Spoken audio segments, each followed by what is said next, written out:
Welcome to another episode of SummitCast. Today we're going to be talking about the civil rights movement and what we can learn from it that can help us with the challenges of today.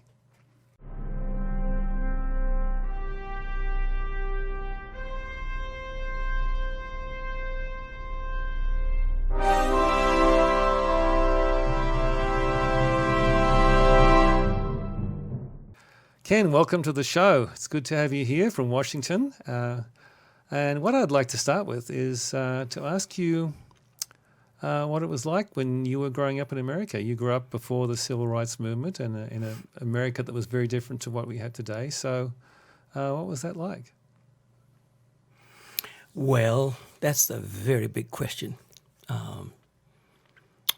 Growing up in those days depended a lot on, the experience depended a lot on where you were. Of course, it was a segregated South at that time. I grew up in North Carolina, and that was part of the segregated South. But segregation is a term that we use loosely. The experience there would be determined by where you were, in what state you were in, what part of the state you were in, and so forth. North Carolina was not like Alabama, Mississippi. Well, there's some features that are common in the segregated community. For example, the schools are segregated. Recreational facilities were segregated. But Buses, transportation? These were segregated.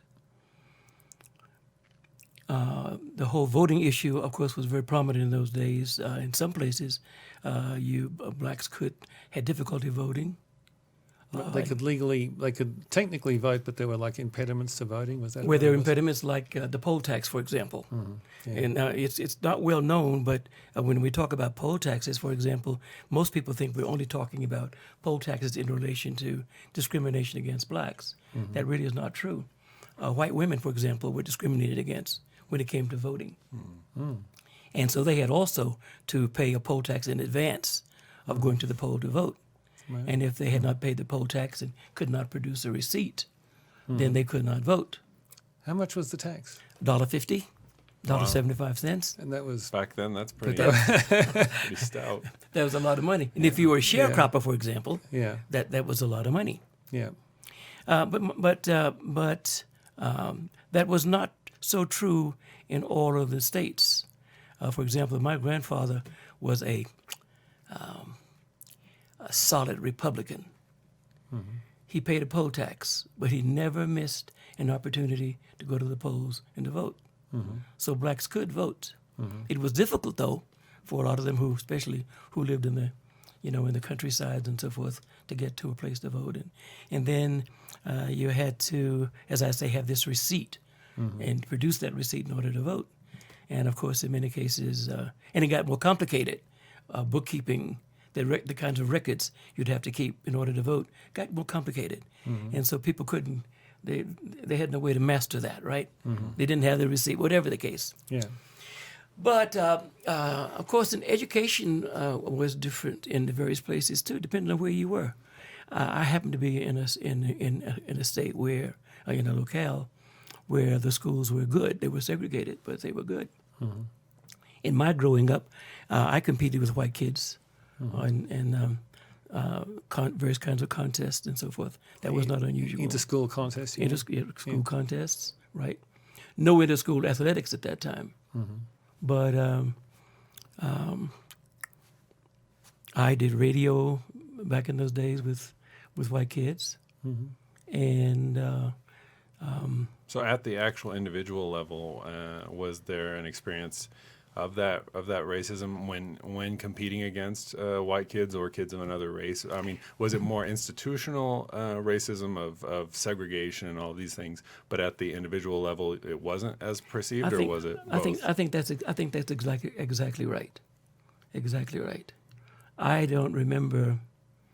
Well, I ran into some cases of segregation, of course, and but I never had any kind of violence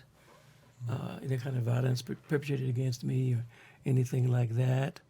A lot of my friends were white. I lived in a white neighborhood, actually, There were only 3 black families in the neighborhood where I grew up.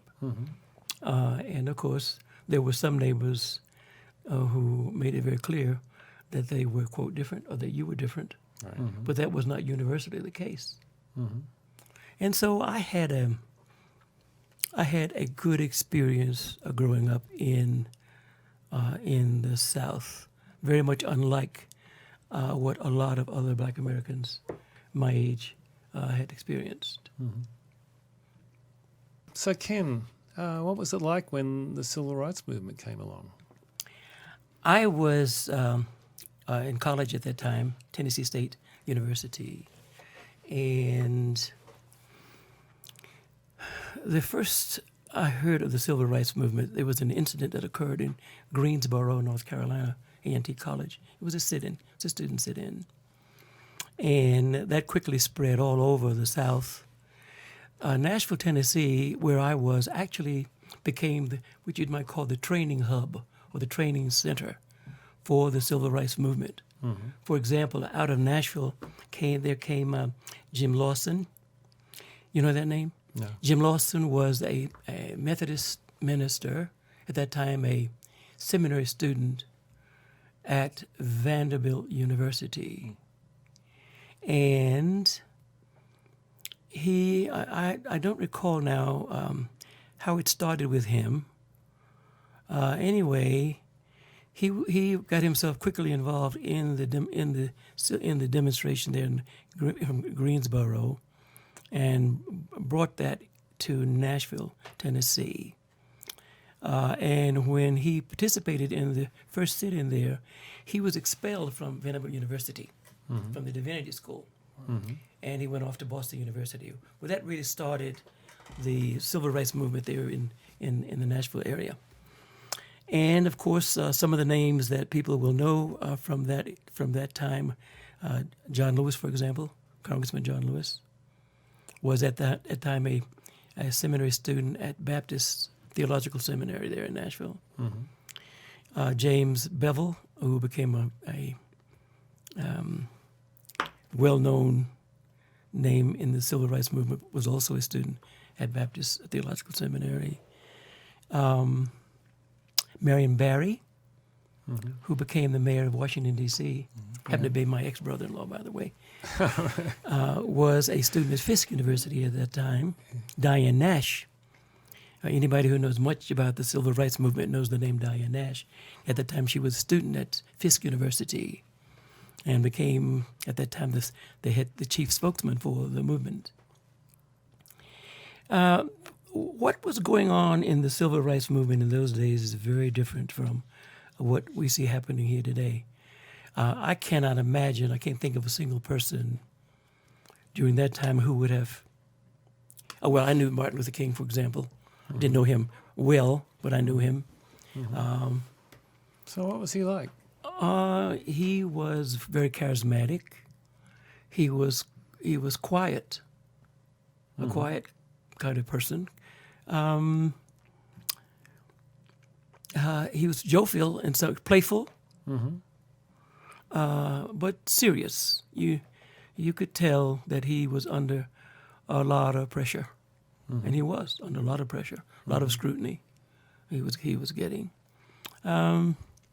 He came to be kind of like the figurehead of the movement. I mean, certainly looking back on it from what I've seen. But was that the case at the time, or was that just kind of after he was assassinated and became the figurehead? Oh no, he was the figurehead prior a long time before that.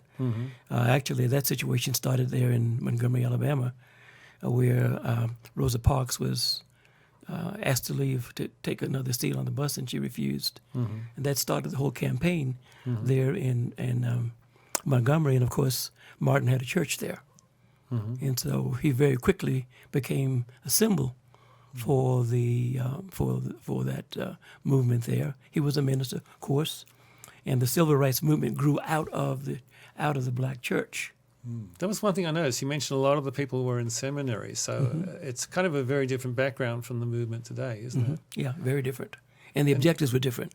In those days, we were thinking about how to guarantee for ourselves and for our posterity an opportunity to participate in the wonders of America, the dream, the American dream.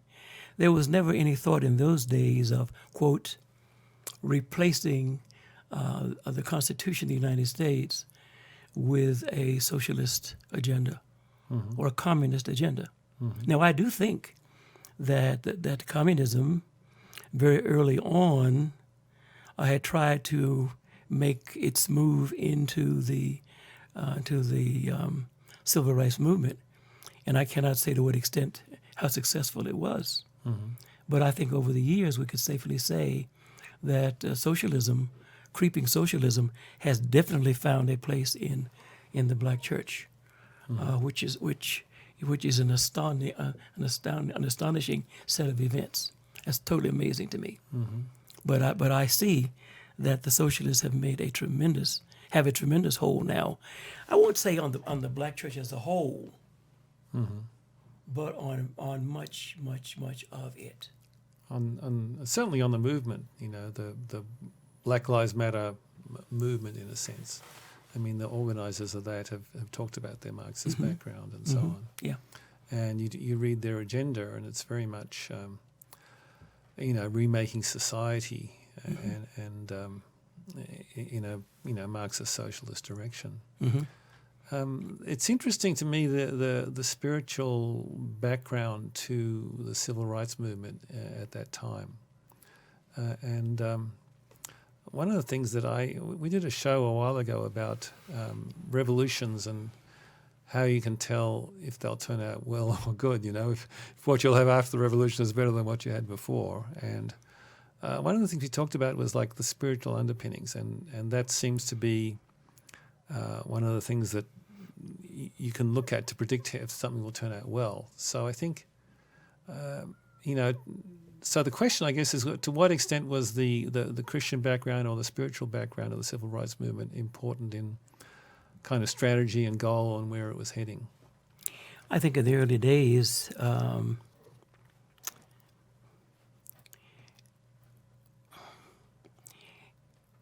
we were, I think, thinking in terms of an America where, as Martin said, where blacks and whites live together, play together, work together, worship together.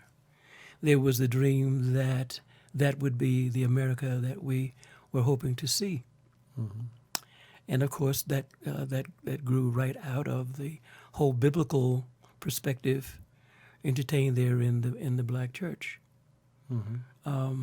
There was a lot of hope at that time, only to fulfill the American dream, as King talked about. I think what happened, though, over the years, there were those who thought that nonviolent approach to bringing about social change was too slow, and therefore they thought it necessary to push the cart, so to speak, to the point where when Stokely Carmichael comes along, it is social change brought about by any means necessary, even if that means violence. And from that point on, with the Black Power movement and so forth, you saw the Black Panthers, the Black Panther Party. You could see this whole thing start to change. But the black community, first of all, thought in terms of a spiritual community, a nation under God, with truth, justice, and honor for everybody, respect for everybody. That's all. That's all I think the civil rights movement was looking for. But they were interested. There were people who came in with other interests. For example, political interests. Yeah. And they sought power, and in many places they got it. And they saw the movement as a way to gain political power for themselves. That's exactly what they did. And of course, I think that's largely the situation here today with the Black Lives Matter movement in some of those movements. I think they've harnessed the whole issue of race as a way to facilitate to further their political goals, which I don't think really have much to do with spirituality at all. But it's a very good cover. We can all talk about how much we would, have everybody have all of their economic and social needs met in a loving way and so forth. But at the same time, every year we celebrate the Selma event, and we see that over and over and over again. What does that do? That does not give us an opportunity to forget, not forget in terms of not remembering it at all, but not placing a value on it, such as to move people even today to such hatred and anger and a cover for violence. Kind of similar to the Juneteenth recognition of the riots there, the massacre that happened, which I actually didn't have any history on. I'm from Tulsa, Oklahoma, and I knew that the riots existed, or that this atrocity had occurred long before I was ever alive. But it was kind of interesting that I didn't have a history of that, of understanding that black people, the black community was still was not celebrating this, but was recognizing this, which surprised me that it wasn't a big event in Tulsa. And maybe because there was this guilt that these white people had gone in and killed a bunch of black people, and so they almost didn't want to remember the past because it was too painful. But then when I there was a controversy, I think last year, when they talked about Juneteenth with Trump, and I don't know what happened, but I actually had no idea what that holiday was even, or what that remembrance was even about. So I think sometimes it's important to understand the past, because otherwise we might forget it. I think it's important to remember the past because we can learn so much from it. However, I think it's unfortunate when the past is used to stir conflict and division, not allow a healing to take place. Right. And we have to heal, otherwise we can't move on. Right. And so when there are forces that move against the possibility of healing in order to extract from it some political or social gain, then we're in a bad situation. I think segregation was a terrible thing. I think what happened to Emmett Till was absolutely indescribably vicious. What I don't know that story. Emmett Till was a youngster there in the South who was killed by a group of white men because he whistled at a white lady. And they show pictures of his body, how mangled it was, and so forth. Those things are terrible. But they're used in a way not just to remember, but used in a way to create this anger which leads to division and the kind of separation that we're seeing in America today, which I think is in a lot of ways more profound than it has been in my entire life. I've never seen anything like this. The division now. Yeah, I've never seen anything like this. Things are getting actually worse rather than better. I think worse. Yeah. Do you think at the personal level? Because I feel like as a society that our differences have grown so much that it almost feels like this division is just so overhyped by the media and by these external forces.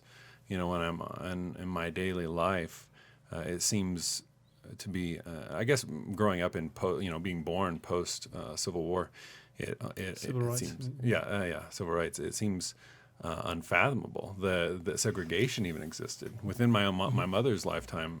Talking about the segregated pools and all that, but it almost feels like we've moved beyond it in a at the personal level.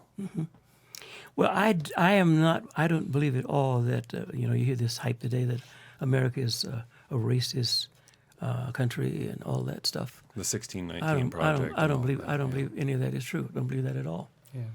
I do believe, however, that there are forces, the divide has been so extenuated, it's been made so virulent in those places where it exists.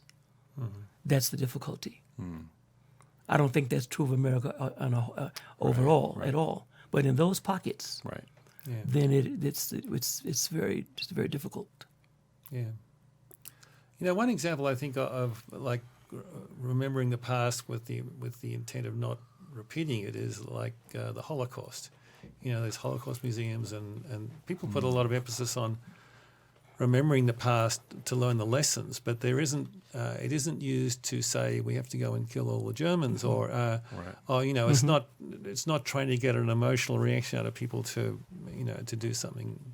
So I think that's kind of that's a way you can look at it, Or to ask for reparations from Germans to Jews living in Israel or anything like that. I mean, because that would be another example.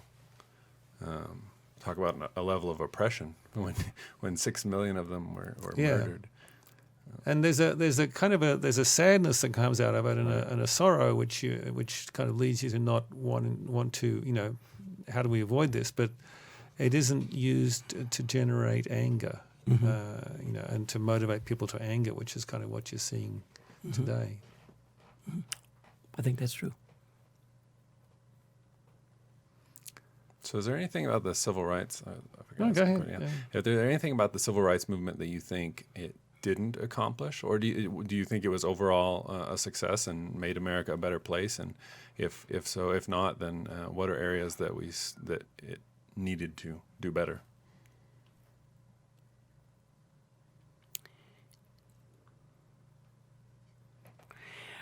I think during that era, we hoped that the civil rights movement would bring all of America together under a Christian understanding. I think, of course, that did not happen. And I think the movement was diverted from being a movement with the spiritual foundation under it, and it was moved more toward the material side of the American experience. And so from that perspective, I don't think it fulfilled its mission. I think there were achievements among black people, better jobs, housing, many, many things. But I think along the way, we lost something of the spiritual underpinning that I think was present in the beginning of that movement. I guess part of that is the question of like how you define success and what the goal is. I mean, if the goal is that everyone has the same amount of money and and those kind of things. If you define it purely in material terms, it may or may not be achievable. And it may or may not be what is really the best for people for their spiritual development, which to me is really what's the purpose of society and government and so on. It's not to make sure everybody is has 3 meals a day. It's the purpose of government is to, in a sense, provide the structure in society which will most facilitate people's spiritual progress. And nobody in government or politics talks about it in those terms. But I think from a spiritual perspective, that really is what government should be doing. I think that's true. I think you can see, however, how easy it is to take the wrong path there when television suddenly appears, and you can actually see how other people live, and you've not had that experience. You can see how quickly one longs to, I want to be a part of that too. To feel disenfranchised of having that. That's right. And then, of course, that opens one to all of the influences that will push you in that direction. And sometimes those influences are greater than the spiritual influences. And I think that's what happens. You think maybe a breakdown of culture makes it more and more difficult to achieve the goals of the civil rights movement of equality for all races, if they don't have, for instance, the reduction in the number of people going to church, having these social groups or these kind of moral bastions in their life that are helping them to look to a higher goal. You think without that it's not achievable? There are a lot of poor people, black, white, any other color you can mention, who love God. Yeah, absolutely. And they're still poor. And they're still poor. And they're still poor. Yep. So that's not the answer. It's not the answer.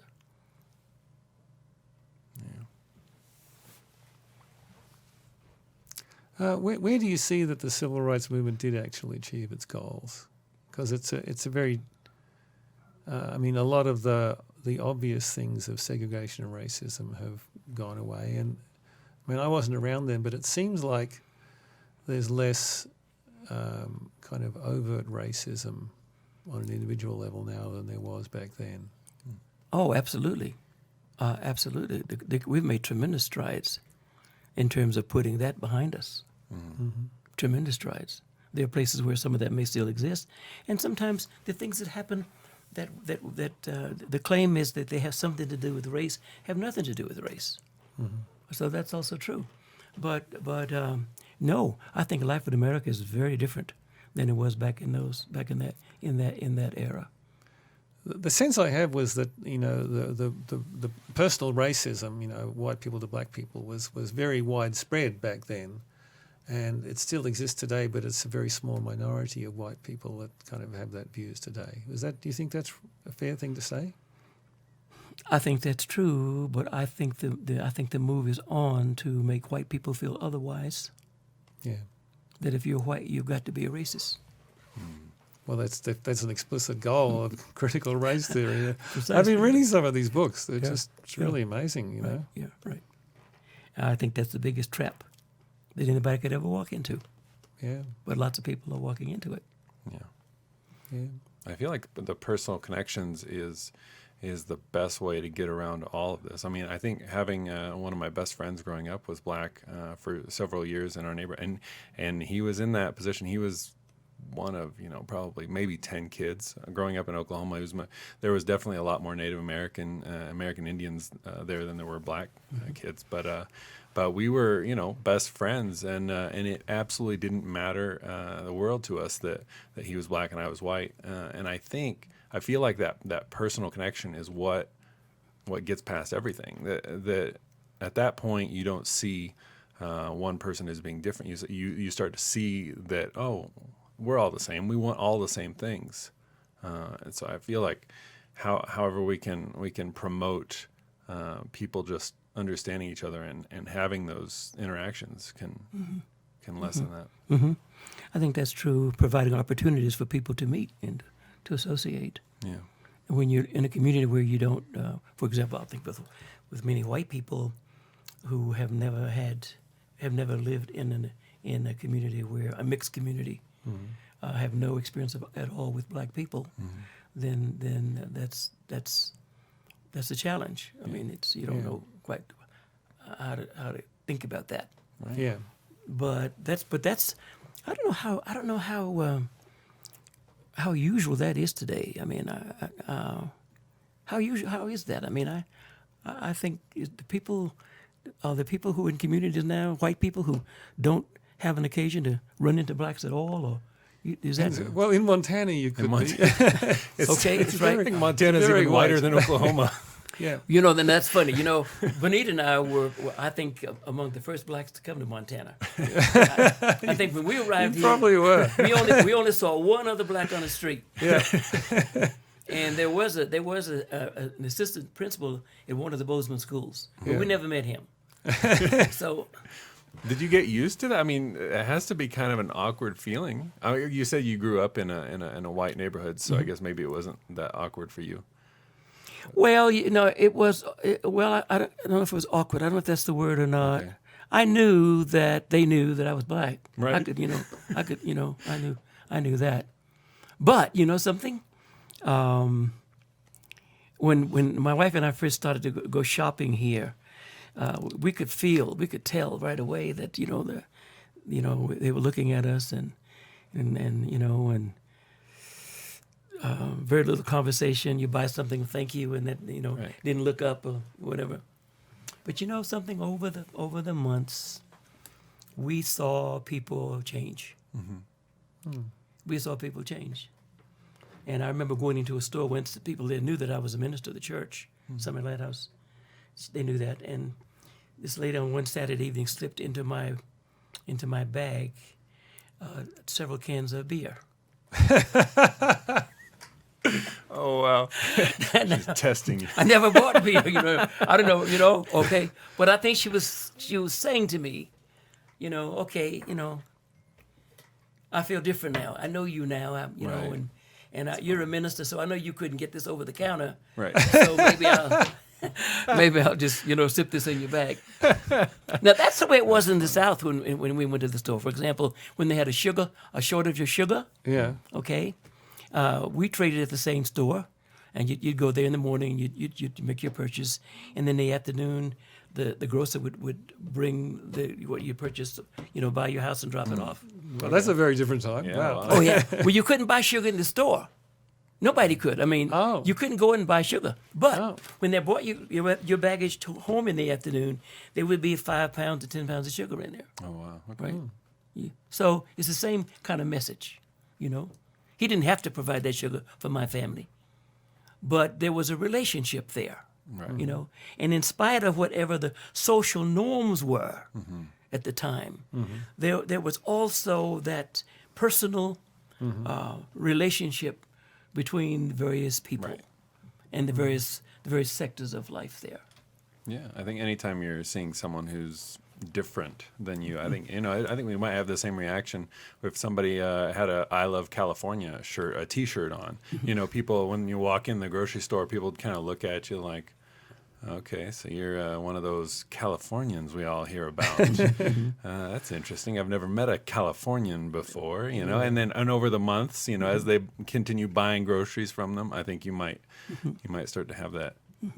So it's an unfamiliarity, less so. I think when you hear this theory that everyone's racist, and it's like I think it's people are comfortable with what they're familiar with. That's right. So That's until right. they've been until their horizons have been broadened and they've say, oh yeah, you're different, and let's enjoy our difference. Yeah. I think it's important to know that and understand that. Then we don't take everything too seriously, right? Now, my wife and I were ambassadors Right. when we came to Montana. I mean, we were, Yeah. we were the ambassadors for the church. I mean, Yeah.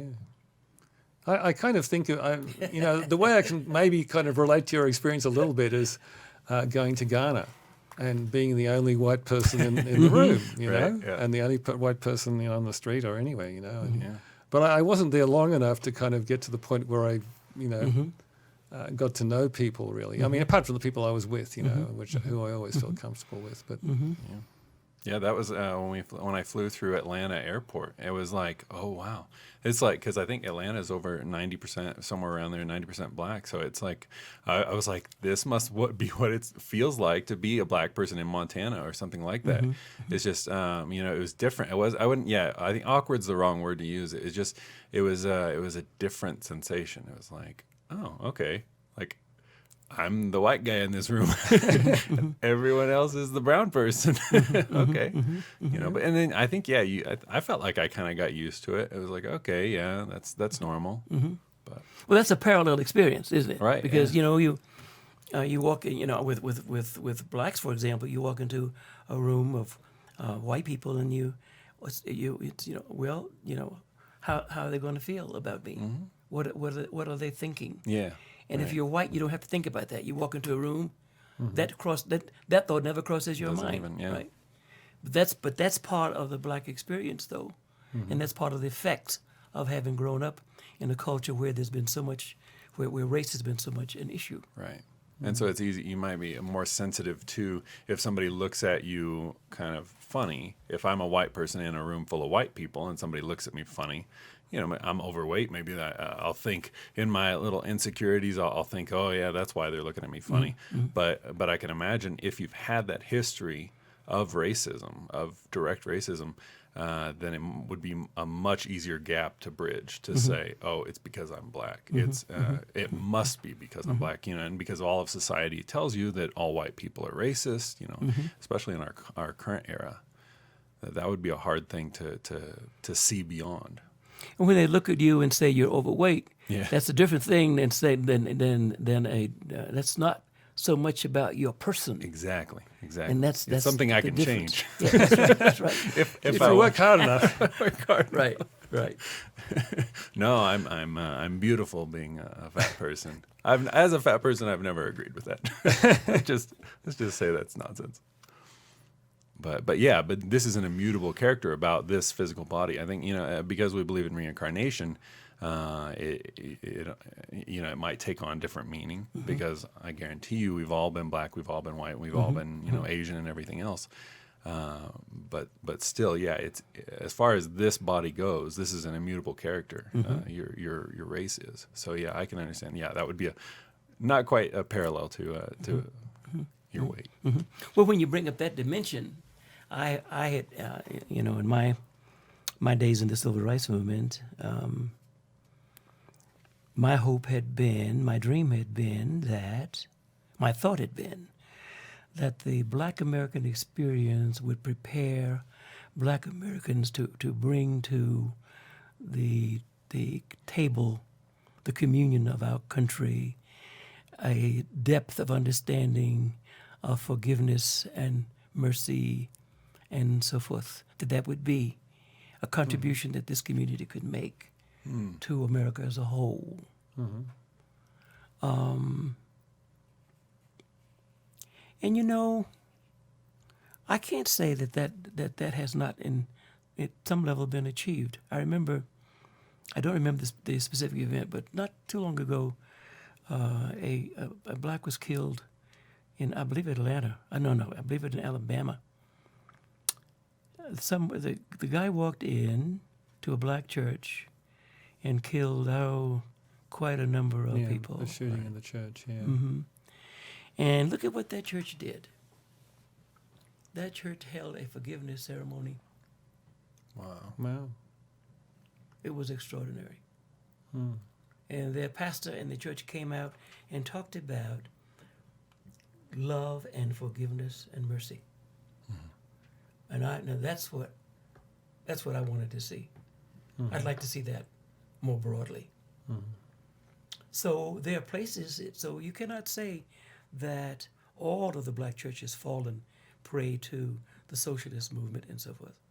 There are many black churches and people who still hold fast to the Christian ideal and who are still working toward that end.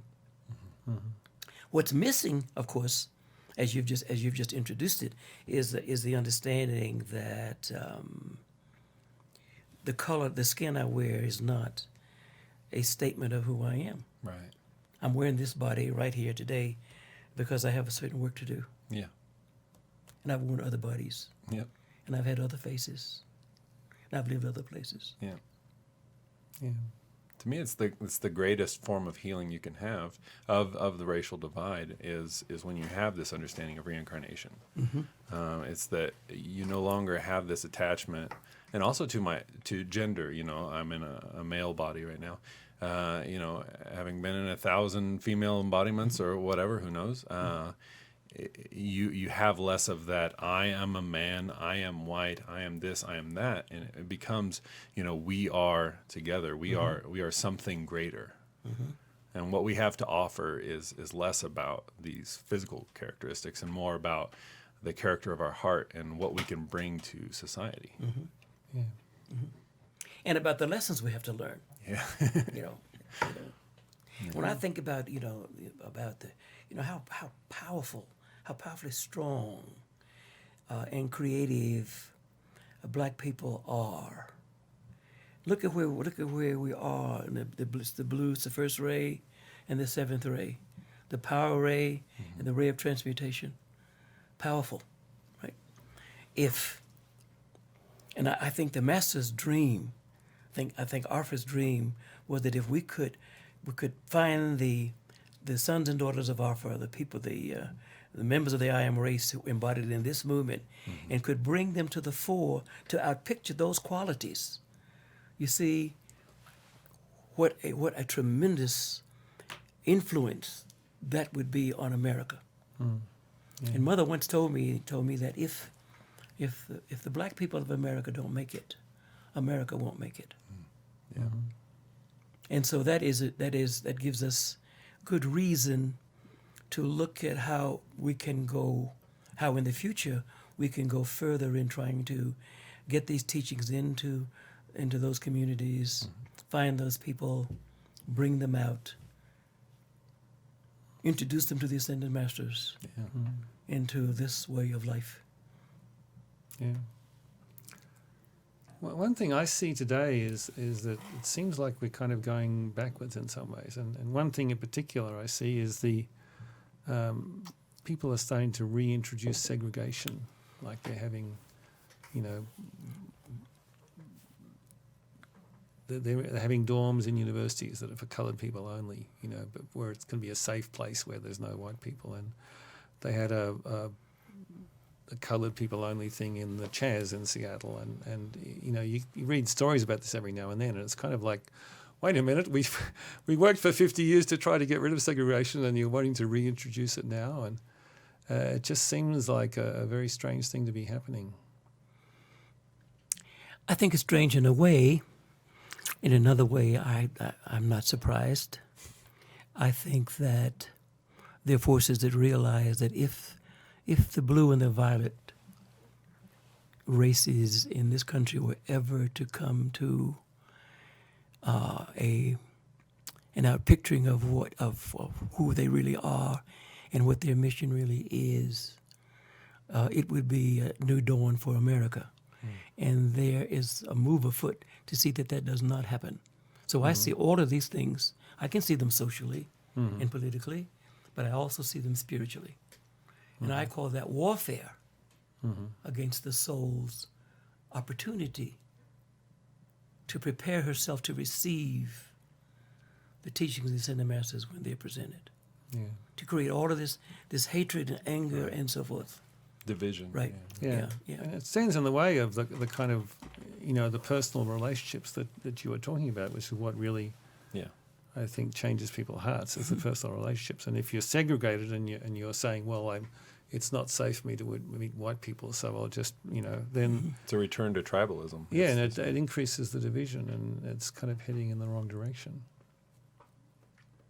And, of course, when you see this being built into kids, it's going to put in there. Kids see this. Yeah.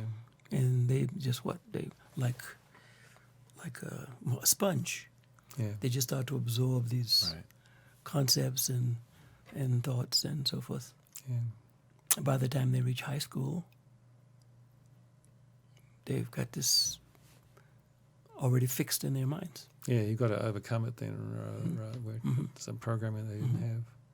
Another kind of example of that is I'm seeing is, it used to be kind of the example of racism in white people is, you see a black person coming along and you cross over the other side because you're afraid of them because they're black, and so there's the programming to fear the black person, that they're a criminal. But then I see kind of the same thing happening today on the other side, in that black people are told, if you see a white policeman, you need to be afraid that he's going to kill you, and so... Or even a black policeman, because the whole system of policing is racism. I think it's one of the latest theories. So it's kind of programming in these kind of hatreds and fears that people had in the past, which it seemed like we were getting past, and now we're kind of going back into that. Because it's useful. It's a tool. Yeah.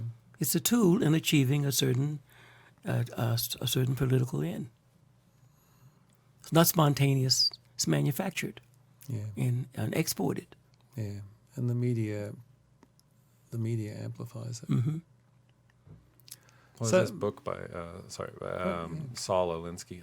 What's his Rules for Radicals, is that what Yeah, it's called? Rules for Radicals, where he talks about the issue is never the issue. You know, it's the issue is only being used to an end. It's this idea of the bringing the races together in cooperation and advancing equality is not the issue. The issue is the destruction of the American system as they see it. Mm-hmm. Yeah. And I think many people don't understand that, Yeah. and that's unfortunate, because then it's easy to become a tool in that process. Yeah.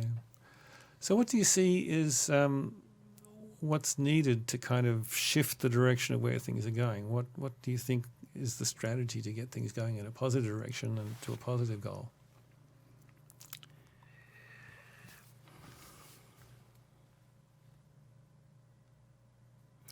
I think that we have to learn to speak up. I think in terms of the political sides, people on the left, if we may use that term, are very vocal. People on the right are not. They're quiet, just want to be left alone, have peace. But that's a giveaway. I don't mean that we should enter into kind of radical revolution, opposition like that. But I mean, for example, when somebody says to you that you because you're white, you're automatically a racist. Well, we have to educate people not to accept that. That's not true. Don't accept the Rather premise. than be silent about it. Just say that's not true. I think when we see, for example, some of the books that I see, last night, I was looking at the news and I saw a picture book there for 4-year-olds. I don't even want to describe what was in the 4-year-old storybook. And he was a parent teaching her child, going through this book. Well, I think friends and families ought to intervene there. Not just sit there and watch this happen in our public school systems. I can't understand it. So that's what I mean. We have to not be afraid to talk, to speak up, and to insist on the city, the county, the state providing opportunities for our children to learn, opportunities that don't jeopardize their future, destroy their future before they have even come of age. They can hardly even spell their name. Right. So I guess local school boards are a really important part of that because they have a big part to play in what the curriculum would be. That's right. But how is it that the school boards are able to put this curriculum out there? Right. Well, the you need allow them to. you need to get good people on the school board who Right. who have good values rather than a political agenda. And, That's right. And I think what you said, about the people who have a socialist agenda, they feel a calling to take those kind of positions because they feel like they know how society should be organised, and they want to do that. There's a kind of a desire to, in a sense, tell other people how to live their lives. One way of looking at it. But the people who are, don't have that sense of needing to tell other people how to live their lives, are, maybe conservative politically, I don't know, but or classically liberal politically in one sense, it's not really a conservative position. But those people don't feel a need to take those kind of positions because they're very happy to let other people live their lives the way they want to. And so I guess what I'm saying is that people like that need to have a sense of responsibility to public service and not just let, by default, let the other people who would, have other motives take those positions. Well, that's what I call surrender. And, I'm probably going to get backlash for saying this, but that means that the parents are responsible. We've allowed this to happen. And when we do that, that brings about a karmic reckoning. Yeah. And then things all of a sudden come to a place where you can't turn it around so easily. Yeah. And we've got to then deal with the karma of that. And how to do that is difficult. Yeah. Who knows? How do you do that? Yeah. We start then to do the best we can, but we got ourselves into this, Yeah. and so it's going to take us time to get ourselves out. And we need a plan. We need an understanding, but it's not easy. There's no Yeah. quick solution to this thing. Yeah. I mean, and the thing about, running for a school board where you've got other people who've got very different views, it can be very tough. It's very unpleasant to be in those kind of battles, and people don't want to do it. And so I guess that's one reason why people don't. But then, the price you pay for those decisions of what happens to society if the good people step back, So The price you pay now is minimal yeah, to the price we're going to pay. yeah. Another thing you said is kind of mentioned about being organised, and one thing is that the socialists are very organised, and they have a plan, and they have a strategy, and they work it, and the conservatives aren't really that, they're not that organised, is what it seems to me.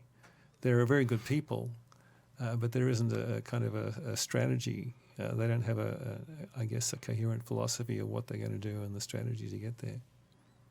I think that it's very hard for some of us to believe that there is evil in the world. Mm-hmm. Cannot bring ourselves to believe it. Staring us right in the face, the horrendous things that happen, we can say, I just can't believe that. And it's like it freezes us. We're immobile. We can't think, can't act, don't know what to do, confused. And so if that becomes a response and a way of life, then you see doesn't look like a happy ending down the road. But I think people are waking up, and I think that's a good thing. People are waking up. Women are organizing. They're getting behind the school boards. They're ripping the masks off their faces. They're demanding that the schools reopen. They're taking action. It's just been slow in coming. One thing you are seeing is that people, things are getting so bad that people are really, starting to feel like they need to step up, and it's just getting so bad that they got to do something. And they are. I hear stories about people who are running for school boards and local political chapters and so on because they realise that they can't just rely on someone else to do it anymore. Yeah, and I think that's a very hopeful thing. Something also that occurs to me about the civil rights movement way back is that the churches were very central to it, and so there was a spiritual underpinning. And I'm just kind of wondering, do you think if the churches started to take a lead on it these days from a spiritual perspective, if that would kind of help direct it in a more positive direction? I think that certainly is true, and I think in some cases that is happening. I'd like to see it more widespread. Churches now, into the it's hard for black churches for today. And when you have people who value money and materialism more than they value the things of the spirit, then you see there's a compromise there that does not suit the interest. It's not even of the community. More. It's that they don't value the churches at all. Yeah. That they're not a social good. That's right. That is right. Right. Well, that's something that actually came out of the French Revolution. Was that which isn't really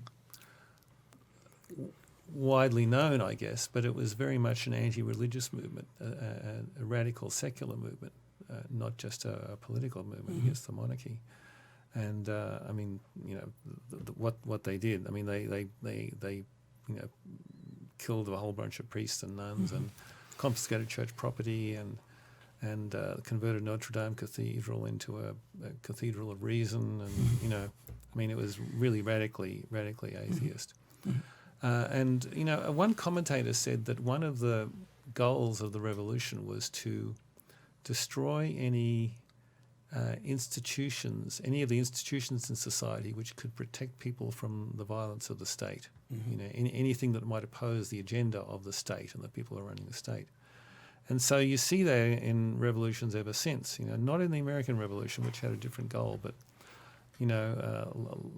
Lenin and Mao and so on, they saw the lessons of the French Revolution, and they saw that part of the goal was to get rid of churches or anything else that might, oppose their political agenda. And I think, you're possibly seeing that today in the black movement today, that churches are something that support people and